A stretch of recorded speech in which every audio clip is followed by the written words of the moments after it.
50-52 वर्षांपूर्वी मराठी रंगभूमीवरती अजरामर झालेलं आणि गाजलेलं नाटक अर्थात घाशीराम कोतवाल हे पुन्हा नव्या रूपात नव्या ढंगात येताना आपल्याला पाहायला मिळतं आणि ज्याची संकल्पना अर्थात अभिजित पानसे ची संकल्पना आहे आणि घाशीरामची जी मुख्य भूमिका करते ते अर्थात संतोष जुवेकर।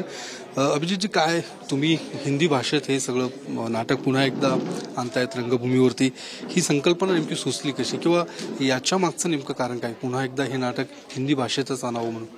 मध्यंतरी भालचंद्र कुबल दिग्दर्शक किंवा समीक्षक आहेत, त्यांनी हे कुणाकरता तरी हिंदी भाषेतलं नाटक बसवण्याचा एक प्रयोग केला होता आणि त्याच्यानंतर गप्पा मारताना घाशीराम याच्याविषयी काही नव्याने मराठी प्रेक्षकांना सांगायची आवश्यकता नाहीये की इतकं पॉवरफुल नाटक 50-70s मध्ये लिहिलेलं, त्याला त्यावेळी झालेला विरोध वगैरे आपण आता बाजूला ठेवू, पण त्या नाटकात जे म्हणलंय की एखादा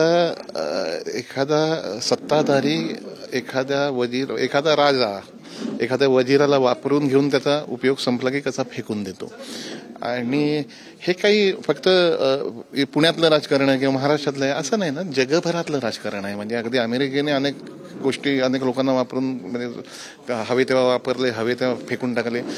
हे ग्लोबली एक ह्युमन नेचरचं नाटक आहे। तर ते नाटक जेव्हा आजही वाचलं किंवा बघितलं तर अंगावर काटा येतो, आणि ही मराठीतली कलाकृती इतर भाषिकांनी पण बघितली पाहिजेत। आमचं मराठी साहित्य, मराठी कलाकृती, मराठी नाटकं किती पुढचा विचार करतात, किंवा त्यावेळेला 50 वर्षापूर्वीचं नाटक सुद्धा आत्तापर्यंत मी त्याला कालातीत नाटक असं म्हणतो। कालातीत विचार तेंडुलकरांनी जो मांडलाय किंवा डॉक्टर जब्बारांनी तो बसवलेला आहे, ज्या फॉर्ममध्ये त्यावेळेला बसवला आहे ते विलक्षण आहे। त्यामुळे हे नाटक इतकं प्रेरणादायी आहे म्हणजे माझ्यासारख्या कलाकाराला की असं करायला मिळण्याचं पण भाग्य मिळाल्यासारखं मला वाटतं। आणि दुसरी महत्त्वाची गोष्ट, हा प्रयत्न अतिशय प्रयत्नपूर्वक सगळ्यांनी केला पाहिजे की इतर भाषेतलं साहित्य आपण आणतो मराठीमध्ये, मराठीतलं साहित्य इतर भाषेमध्ये जायला हवं, आणि त्यासाठी हा प्रयत्न आहे। तुम्ही जसं म्हटलं की विरोधाचं ज्यावेळी सुद्धा जब्बार पटेल यांना विरोधाचा सामना करावा लागला, तो म्हणजे खास करून प्रमुख बाळासाहेबांचाच विरोध होता। आता तुम्हाला असं वाटतं की पुन्हा काही विरोध होऊ शकतो असं काही तुम्ही हिंदी भाषेत आणताय त्या सगळ्याच्यावर? मला खरं तर वाटत नाही। मराठी प्रेक्षक किंवा मराठी काय म्हणतात आपल्या देशातला प्रेक्षक आता सुजाण आहे। दुसरी महत्वाची गोष्ट की तुम्ही पुढच्या पिढीकडे बघायला हवं। आता पुढची पिढी तुमच्या स्टेजपुरती किंवा तुमच्या व्यासपीठावरती मर्यादित नाही राहिली। आज OTTच्या माध्यमातून तुम्ही ग्लोबली सगळ्या गोष्टी बघताय। तुम्हाला कॉम्पिटिशन, मी नेहमी म्हणते मला एक मराठी चित्रपट एखादा करायचा, माझी दुसऱ्या मराठी चित्रपटाबद्दल बरोबर कॉम्पिटिशन नाहीये, माझी नेटफ्लिक्स बरोबर आहे, माझी ॲमेझॉन बरोबर आहे। या गोष्टीचा तुमचा जो कॉन्टेंट आहे तो जर ग्लोबल असेल तर तो ठोकून मांडायला हवा। दुसरी महत्वाची गोष्ट की जो विरोधाचं मला वाटत नाही विरोध होईल, विरोध करूही नाही, एक गाजलेली कलाकृती आहे आणि त्याच्यामध्ये जी गोष्ट मांडलेली आहे, म्हणजे आम्ही अगदी सांगतो ना, म्हणजे त्याच्या याने आम्ही थोडेसे जातीनिहाय शब्द कमी केलेत किंवा काही केलेत ते ठीक आहे। म्हणजे कसं आहे की मी स्वतः जात धर्म न मानणारा माणूस आहे, त्यामुळे मला असं वाटतं की ते बदल ओके आहेत, पण कलाकृतीला कलाकृती म्हणून बघायला आता लोकांनी शिकलं पाहिजे असं वाटतं मला। संतोष, एक मोठी भूमिका करा तर एक शिवधनुष्य पेलताना बघा की छावा नंतर आता ही भूमिका काय नेमकं याच्यासाठी काही वेगळी तयारी किंवा एक आव्हान होतं सगळं करत असताना? अर्थात कुठलंही नाटक रंगभूमीवर काम करणं एक आव्हानच आहे। म्हणजे किती म्हटलं तरी रंगभूमी हा सर्वात मानाचा दर्जा आहे सगळ्या आम्हा कलाकारांसाठी, या कलाक्षेत्रासाठी। आणि आज बऱ्याच काळानंतर रंगभूमीवर येतोय। मी विचार करत होतो की नाटक करायचंय, पण म्हणतात ना, ती आंधळा मागतो एक आणि देव देतो दोन, तसं अचानक आपण एक कुठलं तरी येईल असं नाटक छानसं, ते एकदम शिवधनुष्यच दिलंय खांद्यावर पानसेंनी माझ्या, आणि डायरेक्ट घाशीराम कोतवाल या भूमिकेत मला निवडलंय।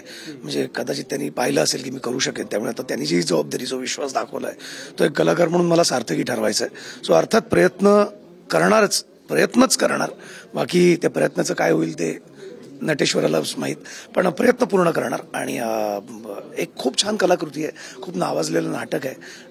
अनेक काय म्हणू की एक नाट्यांना एका कलाकृतीला एक दर्जा असतो ना, तसं एक हे च्या A+ दर्जाचं नाटक आहे.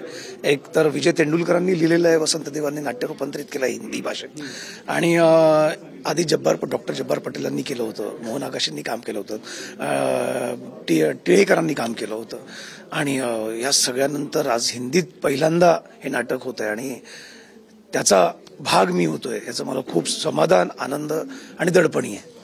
पण काय दडपण जर असं बघा वेगळी तयारी करावी लागली, कारण ही भूमिका खरं तर अजरामर भूमिका आहे आणि ती भूमिका तो साकारतोय. हो, कारण ही भूमिका अशी सहज कुठलं तरी एका नाटकातलं एखादं पात्र करण्यासारखी नाही आहे की तो सहज वावरतोय. हे खूप साचेबद्ध आहे.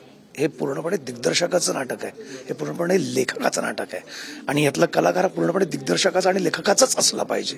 तिथे माझ्या मनाचं मी काहीतरी ॲडिशन घेईन किंवा मला आज वाटलं तर आज मी इथे उभा राहतो, तू तर तिथे उभा राहीन, तर हे चालणार नाही आहे. कारण या नाटकाला ना अनेक असे कोपरे खूप विचार करून मांडले गेलेले आहेत, अनेक त्याची संहिता खूप विचार करून लिहिली गेलेली आहे. त्यामुळे ते मांडताना, त्या पात्रात थ्रू व्यक्त होताना त्या सगळ्या गोष्टीचं काटेकोरपणे पालन करणं एक कलाकार म्हणून मला गरजेचं आहे.